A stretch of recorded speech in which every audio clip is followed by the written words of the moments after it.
Hi everyone, it's Marissa from BumblebeeApothecary.com. Today I'd like to show you how to make bath bombs with essential oils.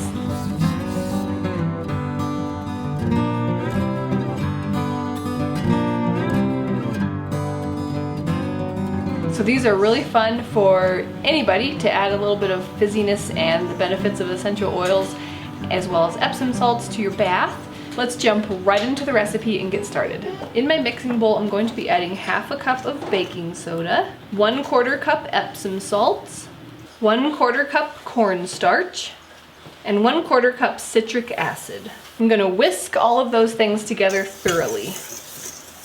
In a separate bowl, I'm going to add 1 tablespoon fractionated coconut oil, 1 tablespoon water, 40 drops of essential oils.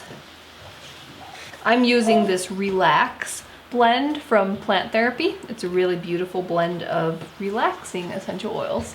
Leave me a comment below letting me know what are your favorite relaxing essential oils to use. I'm also going to be adding a little bit of natural coloring. So I'm adding a little bit of red.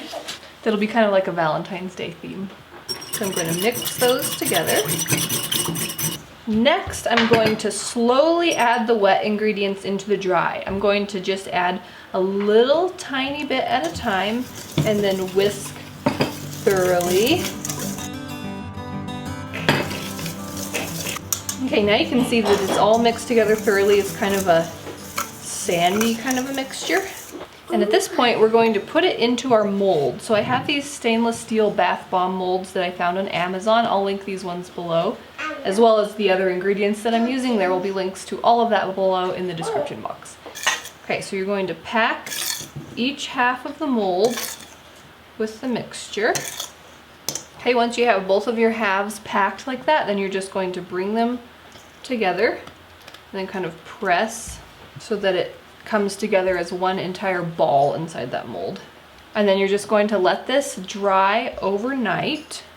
Once they have dried, then you're going to gently take them out of the mold, and then they're ready to use. Next time that you have a nice relaxing bath time, you can add one to your bath and watch it fizz up, and it's really nice. It'll smell so good. Okay, I hope that you had fun seeing how to make these, and I hope that you give it a try. If you do, let me know what essential oils you used, how they turned out, and how you liked them. I'll have a link below to the blog post with the full written recipe and a printable recipe card. And like I said, I will have links to these molds that I used, as well as all the different ingredients that I used to make these, and some of my favorite relaxing Plant Therapy essential oils. If you're new here, I wanted to also mention that I have a free ebook. It's called Natural Beauty. It has a bunch of DIY skincare recipes in it, some really nice face masks, some scrubs, and some other things. There will be a link below where you can grab that if you're interested. Okay, if you like this video, give it a thumbs up, share it with anybody else who you think wants to know how to make bath bombs with essential oils. If you're new to my channel, please hit that subscribe button. I make new videos every week on traditional health wisdom and living a sustainable DIY lifestyle. Thanks so much for watching. See you next time. Bye.